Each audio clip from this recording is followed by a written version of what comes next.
Hello students, welcome to you all in this session. So आज हम लोग पढ़ने जा रहे हैं क्लास 10th का chapter a glimpses of India का पार्ट 1। सो देखिए, ये जो ग्लिम्प्सेस ऑफ इंडिया यानी ग्लिम्प्स मीन्स होता है झलक। तो ये जो स्टोरी है यहाँ पे भारत के 3 डिफरेंट पार्ट्स की झलक दिखाई गई है हमको। इसमें पहला पार्ट है अ बेकर फ्रॉम गोवा, दूसरा है कूर्ग, तीसरा है टी फ्रॉम असम। हम आज पढ़ेंगे बेकर फ्रॉम गोवा, ठीक है। तो अगर अभी तक आपने हमारे वीडियो को लाइक नहीं किया तो लाइक कर दीजिए, चैनल को सब्सक्राइब कर लीजिए और बेल आइकन को प्रेस कर दीजिए ताकि आने वाले वीडियोस के नोटिफिकेशन आप तक पहुंचते रहें। सो चलिए स्टार्ट करते हैं और एक बार साथ में कहते हैं, इंग्लिश दुनिया में आए हैं तो कुछ सीख के जाना है बाहरी दुनिया में अगर आपको सफलता पाना है। सो चलिए स्टार्ट करते हैं। A baker from Goa, this is a pen portrait of traditional Goan village baker who still has an important place in his society. So now what is pen portrait? Pen portrait का मतलब होता है पोर्ट्रेट, जैसा कि हमको पता है कि कोई ड्राइंग या किसी की ड्रॉ की गई पिक्चर। तो यहाँ पे पेन पोर्ट्रेट का मतलब हो गया जब हम शब्दों के माध्यम से किसी की विजुअलाइजेशन करते हैं, शब्दों से हम किसी को इमेजिन करा देते हैं कि वो जगह कैसी रही होगी। हमारे वर्ड्स में इतनी पावर होती है कि हम किसी को वहाँ की कल्पना करा दें, तो उसको कहते हैं पेन पोर्ट्रेट, यानी कि शब्दों के माध्यम से कहीं की इमेज को दिखाना। तो वही यहाँ पे राइटर ने किया है। और यहाँ पे जो बेकर्स हैं वो अभी भी सोसाइटी में, गोवा की सोसाइटी में इम्पोर्टेंस रखते हैं और आजकल हम लोग का भी ट्रेडिशन हो गया है उसी टाइप से। तो चलिए देखते हैं। Our elders are often heard reminiscing nostalgically those good old Portuguese days. जो हमारे पूर्वज हैं यानी हमारे जो बड़े बुजुर्ग हैं, दादा दादी इस टाइप से जो लोग हैं, उन लोगों को हम अभी भी सुनते हैं। वो अपने पुराने दिनों को याद करते हैं जब पोर्टुगीज़ हुआ करते थे। एक जो गोवा था वहाँ पे पोर्टुगीज़ की कॉलोनी थी, वहाँ पे वो लोग रहते थे काफ़ी समय पहले। तो वहीं उस टाइम पे जो लाइफस्टाइल वहाँ की हुआ करती थी उसी को यहाँ पे बताने की कोशिश कर रही हैं। The Portuguese and their famous loaves of bread. तो जो पोर्टुगीज़ थे उनके लोव्स ऑफ ब्रेड बहुत फेमस थे। लोव्स ऑफ ब्रेड क्या होता है? ब्रेड की रोटी, ठीक है, तो उसको कहते हैं loaves of bread. Those eaters of loaves might have vanished but the makers are still there.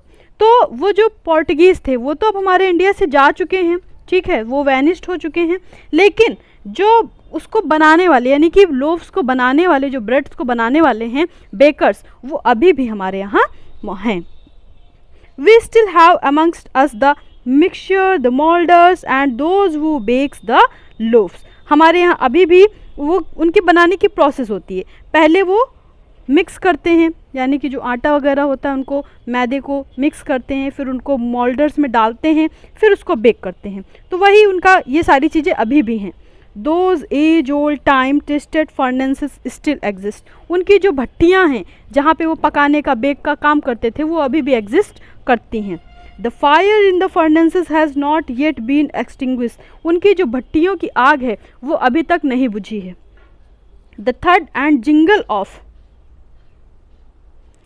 the traditional baker's bamboo heralding his arrival in the morning. सो वो जो उनकी जिंगलिंग की साउंड होती थी, वो जिंगल करते हुए आते थे, मतलब कि वो जब आते थे तो कुछ किसी प्रकार का साउंड करते, जैसे हम लोग यहाँ अभी भी आइसक्रीम बजाने जब बेचने के लिए निकलते हैं तो वो आइसक्रीम बेचने के साथ साथ कुछ बेल वगैरह लिए रहते हैं, बजाते हैं, तो हमको पता चलता है कि हाँ आइसक्रीम बिकने के लिए आई है। बिल्कुल वैसे ही वो लोग जब सेलिंग के लिए निकलते थे तो कुछ साउंड करते थे जिंगलिंग का, जिससे सभी बच्चों को पता चल जाता था, बाकी बड़ों को भी पता चल जाता था कि वो बेकर्स आए हैं। Can still be heard in some places, और वो साउंड अभी भी कुछ जगहों पर सुनाई पड़ता है गोवा में। Maybe the father is not alive but the son still carries on the family profession. हो सकता है जो फादर हैं, जो पहले टाइम पे हुआ करते थे, वो अब जीवित नहीं हैं, लेकिन जो उनके बच्चे हैं वो अभी भी अपना फैमिली प्रोफेशन कंटिन्यू कर रहे हैं। These bakers are even today known as pader in Goa. अब पैडर क्या होता है? पैडर अगर हम पोर्टुगीज़ लैंग्वेज में देखें तो बेकर्स को पैडर कहते थे, तो उनको पैडर के नाम से जाना जाता है। During our childhood in Goa, हमारा जब बचपन गुजरा गोवा में, राइटर कह रहे हैं कि जब उनका बचपन गोवा में बीता, the baker used to be our friend. तो बेकर्स हमारे दोस्त हुआ करते थे, कंपेनियन साथी हुआ करते थे, द गाइड हुआ करते थे। He used to come at least twice a day, और लगभग वो दिन में 2 बार आते थे। once when he set out in the morning on his selling round and then again when he returned after emptying his huge basket. तो पहला round होता था जब वो बेचने के लिए निकलते थे और दूसरा राउंड होता था जब उनकी बास्केट खाली हो जाती थी और वापस वो रिटर्न शाम को करते थे. तो इस तरह से वो 2 बार आते थे. The jingling third of his bamboo woke us up from sleep and we ran to meet him and greet him.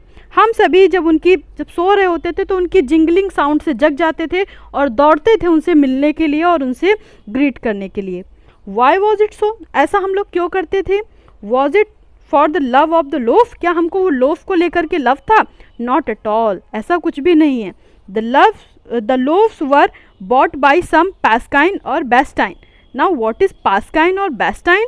पास्काइन और बेस्टाइन भी एक तरह का पोर्टुगीज़ वर्ड है जिसका मतलब होता है मेड सर्वेंट. जो सर्वेंट्स होते थे घर के वो लोग इनको खरीदते थे, लोफ्स को, बच्चे नहीं खरीदते थे.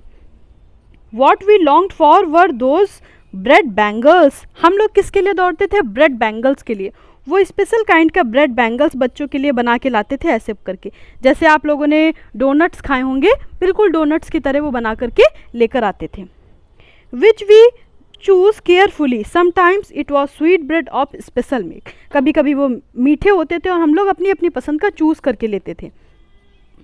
The baker made his musical entry on the scene with the jang jang sound. Baker जब आता था तो अपनी म्यूजिकल एंट्री करता था जैंग जैंग साउंड के साथ. Specially made bamboo stuff. Bamboo एक बांस रखता था, उसी के ऊपर उसने अपनी बास्केट हैंग कर रखी होती थी. One hand supported the basket on his head. एक हाथ से उसने बास्केट संभाल रखी होती थी अपने हेड पर और दूसरे हाथ से उसने बैम्बू यानी बांस को पकड़ रखा होता था जिसमें वो बेल टांगता था. On the ground he would greet the lady of the house. घर की जो लेडीज़ होती थी उनको ग्रीट करता था good morning and then place his basket on the vertical bamboo. फिर अपनी वर्टिकल बैम्बू पे बास्केट रखता था. We kids would be pushed aside. हम सभी बच्चे एक दूसरे को धक्का देते थे. With a mild rebuke. बहुत ही जल्दी होती थी हम लोग को. And loaves would be delivered. जब वो लोव्स डिलीवर्ड किए जाते थे सर्वेंट्स को. But we would not give up. हम लोग को भगा दिया जाता था लेकिन हम लोग गिव अप नहीं करते थे. We would climb a bench. हम लोग बेंच पे खड़े हो जाते थे. और द पैरापेट. पैरापेट मीन्स होता है बाउंड्रीज. जो बाउंड्रीज हमारे घर पे बनी होती हैं छोटी छोटी वॉल्स, वहाँ पे खड़े हो जाते थे झांकने के लिए. And peep into the basket. और बास्केट में झांकते थे. I can still recall. हमें अभी भी याद है the typical fragrance of those loaves. उन लोव्स की खुशबू. Loaves for the elders. बड़ों के लिए loaves and the bangles for the children. और बच्चों के लिए वो bangles. Then we did not even care to brush our teeth और वॉश आवर माउथ्स प्रॉपरली. हम लोग को इतना भी नहीं ध्यान रहता था कि हमको हमारे टीथ ब्रश करने हैं, अपना माउथ वॉश करना है, बस हम लोग भग लेते थे. And why should we. हम लोग ऐसा क्यों करते, अपने टीथ को क्यों ब्रश करते? वो would take the trouble of plucking the mango leaf for the toothbrush.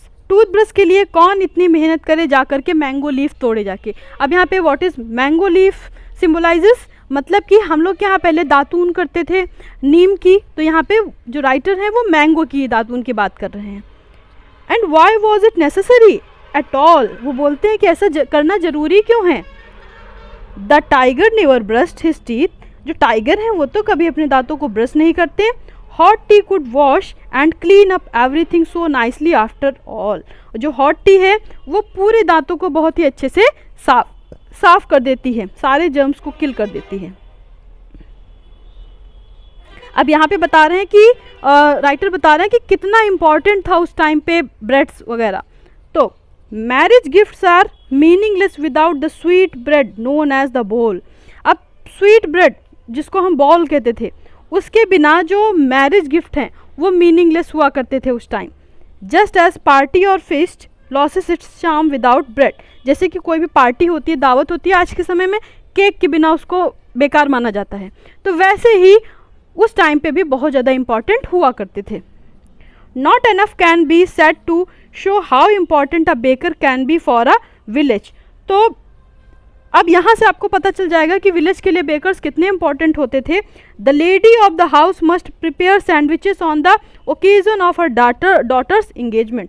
जो लेडी ऑफ द हाउस यानी घर की जो लेडी होती थी वो अपनी डॉटर की इंगेजमेंट में ब्रेड के सैंडविचेस बनाती थी। वो बनाना बहुत ही इंपॉर्टेंट माना जाता था उस टाइम पे।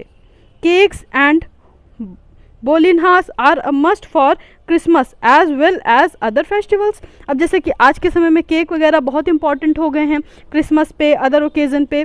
Thus the presence of the baker furnace in the village is absolutely essential. इसलिए विलेज में फर्नेस होना बेकर की बहुत ही इंपॉर्टेंट है। द बेकर और bread seller of those days had a peculiar dress known as the kabai. उनकी एक स्पेशल काइंड की ड्रेस होती थी जिसको कबाई कहते थे। It was a single piece long frock reaching down to the knees. Single long frock type का पीस होता था जो कि नीज तक यानी घुटनों तक जाता था। In our childhood we saw bakers wearing a shirt and trouser. पहले के समय में हम लोग देखते थे कि बेकर जो होते थे शर्ट पहनते थे और ट्राउजर्स पहनते थे।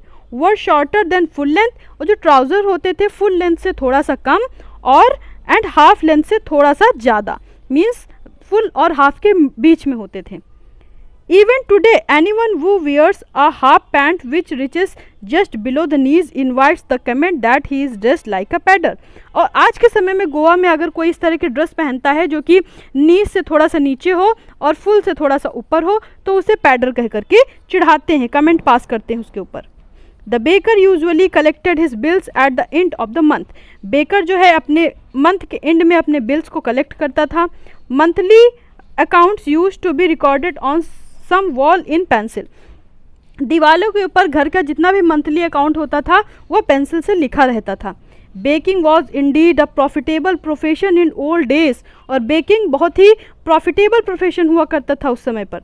The baker and his family never starved. Baker और उसकी फैमिली कभी भूखमरी से नहीं झेलती थी। He, his family and his servants always looked happy and prosperous. Bakers, उनकी फैमिली और उनके बच्चे, सभी उनके जितने भी सर्वेंट होते थे सब बहुत ही प्रॉस्परस थे। Their plump physique was an open testimony to this. और उनकी प्लम्प फिजिक्स यानी कि उनका जो पेट होता था वो निकला हुआ होता था, जो इस बात का सबूत था कि उनके पास किसी चीज़ की खाने पीने की कमी नहीं थी। Even today any person with a jackfruit like physical appearance is easily compare to a baker. और आज के समय में किसी का भी जैक फ्रूट यानी कटहल के जैसा अगर अपीयरेंस है तो उसको लोग बेकर से कंपेयर कर देते हैं। सो यहाँ से होता है हमारा पार्ट 1 एंड। पार्ट 2 के लिए हमारे चैनल पे बने रहें, जल्दी आपको पार्ट 2 मिल जाएगा। सो ऐसे ही और वीडियोस को पाने के लिए हमारे चैनल को लाइक शेयर सब्सक्राइब करना ना भूलें। So thank you students.